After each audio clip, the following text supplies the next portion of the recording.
This video is brought to you by patreon.com/worsttake. Get access to exclusive live streams and Discord servers, on-screen shoutouts, and early access to some videos when you join now. Help make sure that we can continue to make content like this by supporting the Patreon. Links are in the description down below.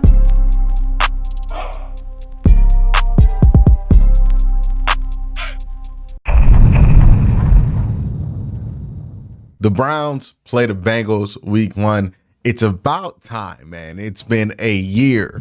Well, not a year. It's been a long time since we've been able to sit down here and legitimately preview a football game and talk about the game plan of a football game. Like, I am so excited to finally be back here. The Cleveland Browns playing the Cincinnati Bengals in the home opener.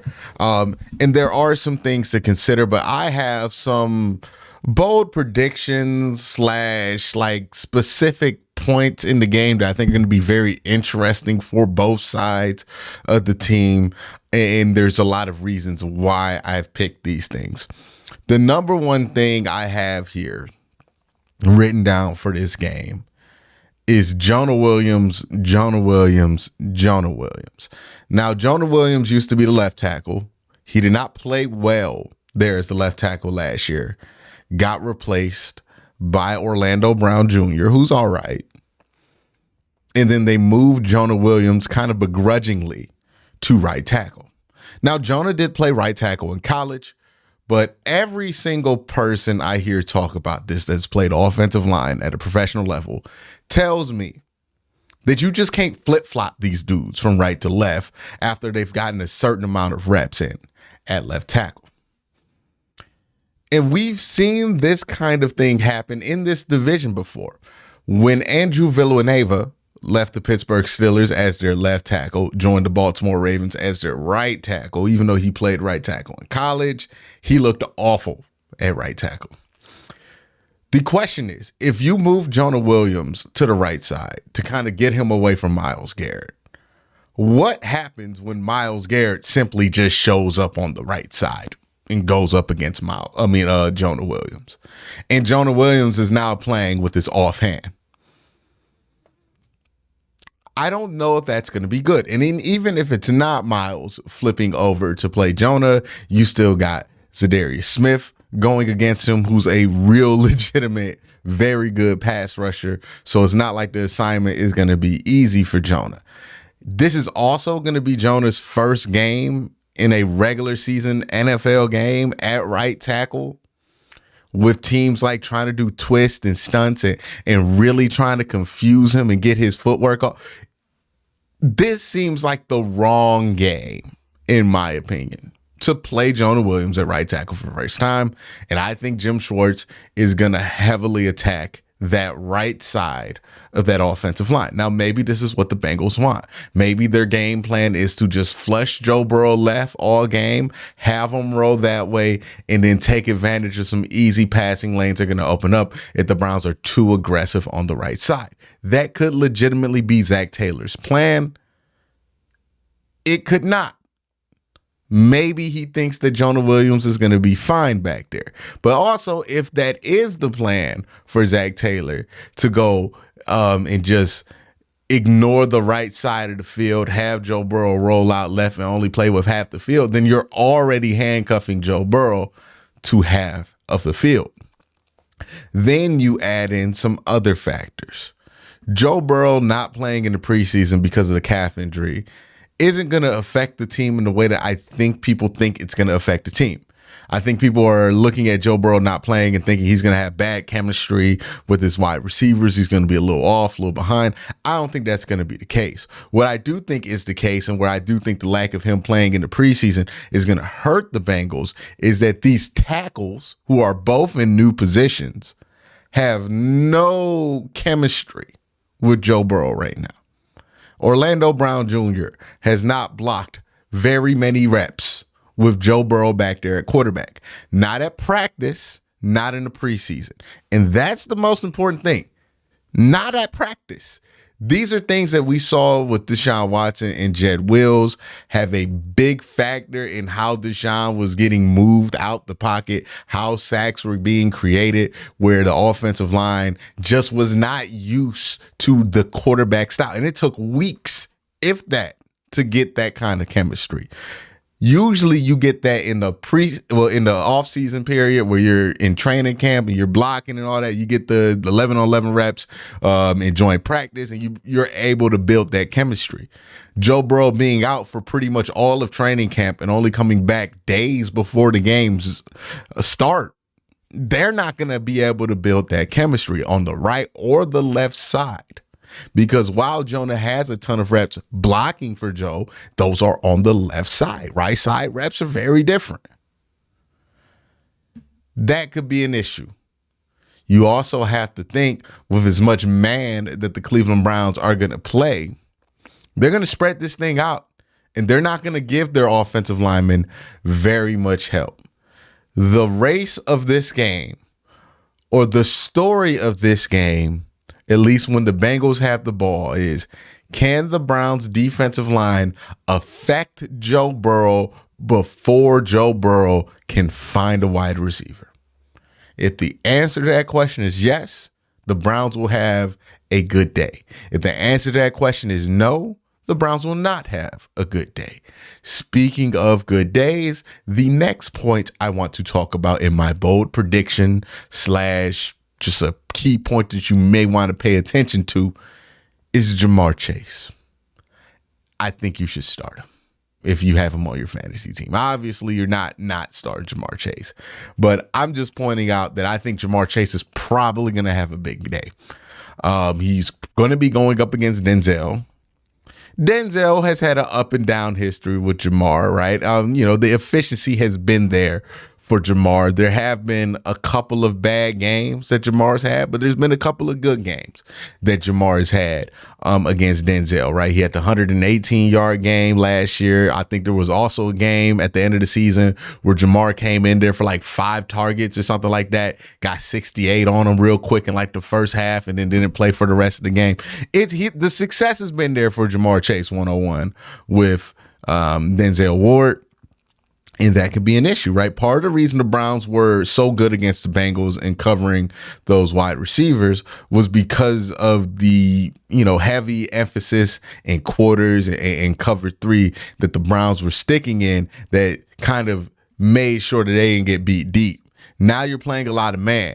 Getting beat deep is a very real possibility, especially when the man running the routes is Ja'Marr Chase.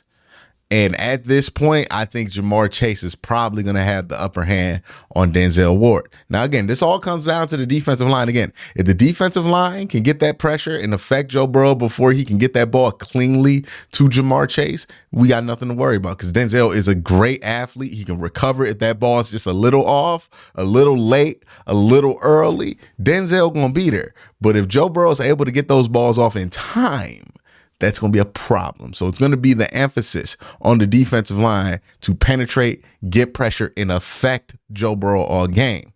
If they don't, Ja'Marr Chase going to have a big game. And this is no disrespect to Denzel Ward. There's no disrespect to Ronnie McLeod. There's no disrespect to Juan Thornhill. Ja'Marr Chase is just that guy. Going one-on-one with Denzel Ward, he's going to win those matchups more often than not. And that's not to say that Denzel's not a great corner, but in this league, it's offensive driven. A lot of the rules tend to lean in the favor of the offense. It's just not a fair fight if you leave him one-on-one with somebody that good with Denzel. So if that's the plan, then Denzel's probably going to have a little bit of a rough day. It's not going to be his fault. I'm not going to give up on Denzel if that happens. And honestly, I kind of expect it to happen. And that's why I think the Browns defensive line needs to have a good day. Also, we just don't know what Denzel's going to be like if he plays. I believe he's out of concussion protocol. I'm not 100% sure, but I do know he practiced. You can practice while you're in concussion protocol. So it's not 100% guaranteed that he's out.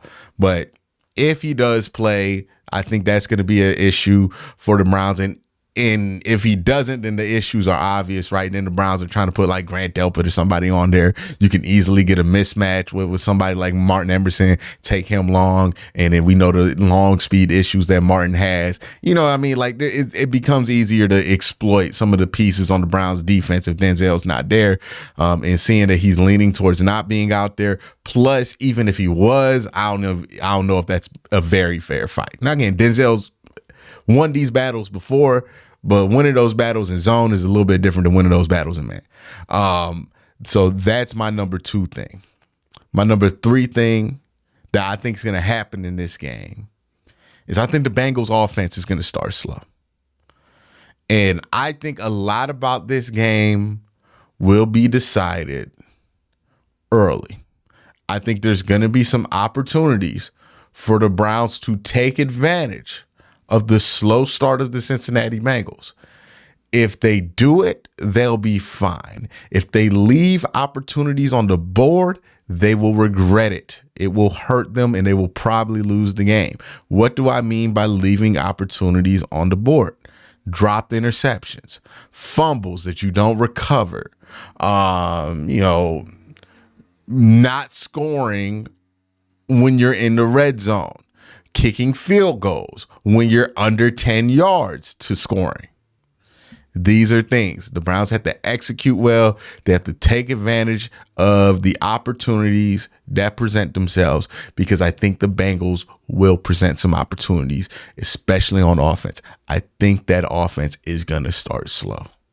Joe Burrow, not been practicing a ton.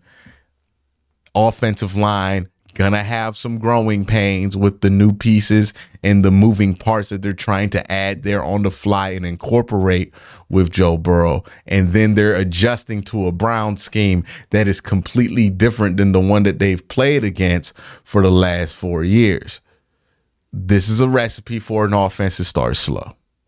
I would expect them to start slow. It wouldn't shock me if they started slow.